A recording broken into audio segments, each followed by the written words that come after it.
이건 우리 골목에 심어둔 고추입니다. 건고추 생산을 위해 풋고추로 먹기 위해 온갖 목적으로 산 고추이다 보니 모양도 크기도 천차만별입니다. 몇 폭이 되지도 않고 다른 곳과는 떨어진 곳이어서 병충해는 안전하리라 믿고 있었습니다. 온갖 종류의 고추를 심었다 보니 고추잎도 이렇게 매끈한 것도 있고 또 쪼글쪼글한 잎도 보입니다. 이건 깨끗하군요. 원래 고추잎은 이렇게 표면도 매끈하고 얼룩도 없어야 정상입니다. 그러나 이건 아니군요. 잎이 전체적으로 밥숟가락처럼 안으로 휘어져 있고 거기에다 쭈글쭈글합니다. 뿐만 아닙니다. 자세히 맨 끝을 살펴보면 새잎이 나오지 않고 멈춰 있습니다. 눈으로 언뜻 보아도 무슨 문제가 있습니다. 이런 모습을 보았을 때는 그냥 넘어가면 안됩니다. 병이 아니라 해충의 피해입니다. 여기 얼룩 녹색이라면 바이러스, 고추에게 자주 오는 토마토 반점 위조 바이러스일 수 있습니다. 잎도 쪼글쪼글, 거기에다 얼룩 흔적도 보이면 지역 농기센터에 전화를 걸어 고추 바이러스 검사를 받고 싶다고 얘기를 합니다. 바이러스마다 다른 검사 키트가 있기 때문에 갖춰 놓지 못할 수도 있기 때문입니다. 잎 상태를 얘기하고 바이러스 검사를 받고 싶다면 그쪽에서 검사 키트가 있다고 하면 바로 검사를 받으러 가고, 며칠 뒤에 준비해 놓겠다고 하면 그날에 잎과 순을 따서 비닐봉지에 담아 가져가면 친절히 검사해 줍니다. 여기처럼 잎에 얼룩은 없고 단순히 모양만 쭈글쭈글 하다면 이건 해충이 벌여놓은 짓입니다. 어떤 해충이냐고요? 보기 전에는 딱히 어떤 해충이라고 할 수 없습니다. 대부분 해충은 질긴 묵은 잎보다는 야들야들한 새잎을 좋아하기에 주로 꼭대기 새순이나 꽃에 모여 있습니다.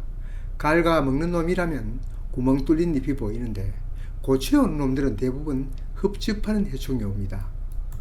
진딧물을 비롯하여 응애, 가루이, 총채벌레 모두 흡집 해충입니다. 이 중에서 가루이는 하얀 것이 폴폴 날아다니니 금방 눈에 띕니다. 물론 저처럼 눈이 어두운 경우는 이것조차 찾기 어렵습니다. 스마트 현미경이니 LED 현미경이니 만여원 주면 사는 이것으로 몇백 배 확대해 살펴보면 기어다니는 모습까지 볼 수 있습니다. 이 영상이 그 현미경으로 찍은 것인데 살펴보니 온갖 종류의 진드물이 모두 모여있는 것을 볼 수 있습니다.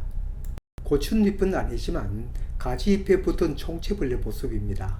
이 총채도 종류가 많지만 공통적인 특징은 몸이 길쭉한 것이 다른 해종보다는 날쌔입니다. 이놈들은 가지에만 붙어있는 것이 아니라 같은 과인 고추에도 볼 수 있습니다. 이놈들이 바로 앞에서 얘기한 토마토 반점 위조 바이러스를 일으키는 원흉입니다. 조기에 잡지 못하면 나중에 바이러스 걸리면 약이 없습니다. 만여원 중국제라도 얼마든지 활용할 수 있습니다만 지금 당장 이런 것이 준비되어 있지 않다면 그래도 방법이 있습니다. 바로 스마트폰입니다. 폰으로 초점을 맞추어 찍고 난 후 바로 그 자리에서 확대해 보면 저처럼 눈이 어두워도 확인할 수 있습니다. 물론 아무리 눈이 어두워도 진드물 정도는 눈에 보입니다만 그래도 어떤 진드물인지 더 확실히 보려면 이렇게 하는 것이 도움이 됩니다. 더구나 눈에 잘 보이지 않는 다른 해충도 있을 수 있기 때문입니다. 편리한 돋보기 같은 앱을 깔아두고 이용해도 됩니다. 앞에 현미경보다는 배율이 낮습니다만 그래도 눈 밝은 사람이면 어떤 벌레인지 구별을 할 수 있습니다. 제가 갖고 있는 스마트폰으로 사진이나 영상을 찍고 이렇게 확대하면서 보아도 좋은데 기기마다 차이가 있으니 이걸 PC로 불러 더 큰 화면을 보면 어떤 벌레인지 알 수가 있습니다. 농사를 잘 짓는 것도 좋지만 병충해 막지 못하면 헛농사가 된다는 것은 경험해 본 분은 다 아실 겁니다.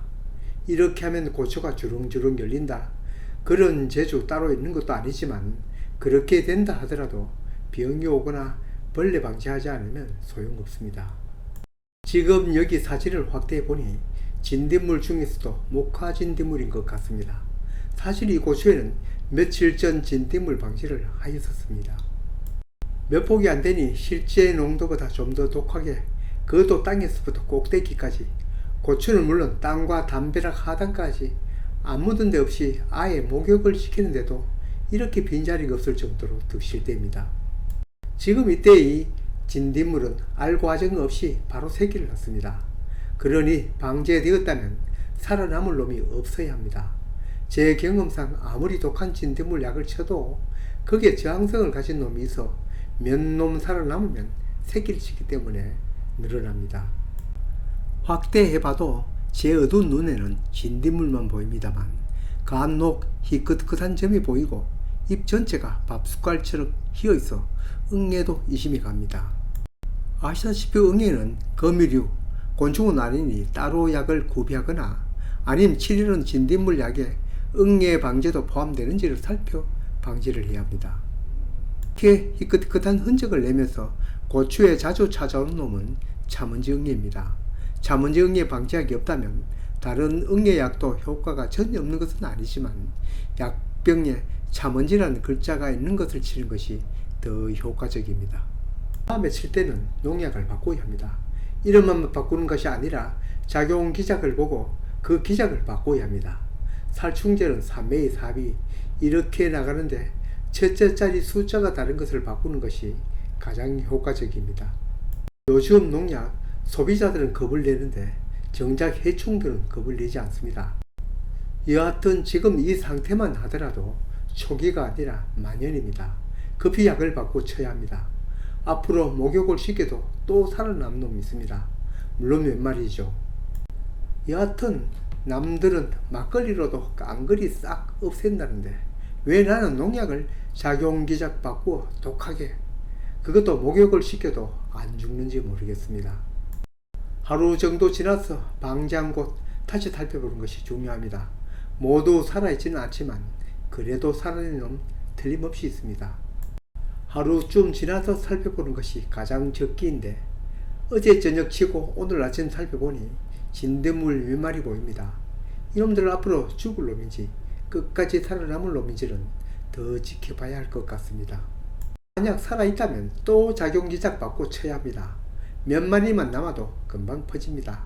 앞에서도 언급하였지만 지금 이 시기 진딧물은 새끼를 낳는데 그 새끼도 배 속에 새끼를 잉태하고 있답니다. 농장에서 돌아오는 대로 몇 폭이 안 되니 전수조사에 들어갑니다. 대부분 잎이 깨끗합니다. 그러나 몇 폭에는 이런 흔적이 보입니다. 움직임이 산 것이고 움직임이 없으면 죽은 것이겠죠. 바로 현장에서 확인하는 것은 사진이나 동영상 찍어 확인하는 것보다 천리안 앱으로 보니 더 명확하군요. 아무리 기다려도 움직임은 없습니다. 보통은 이렇게 되면 깡그리 잡았다고 생각하지만 방제해보고 철저히 확인해본 경험이 있는 사람은 전멸되었다는 말은 하지 않습니다. 개체 수를 줄인 것 뿐이라는 것이 정확한 답일 겁니다. 앞으로도 해충은 예찰이 우선입니다. 지금 이것도 빨리 예찰이 되었다면 이 생고생은 덜 할 것입니다. 병은 예방, 해충은 예찰.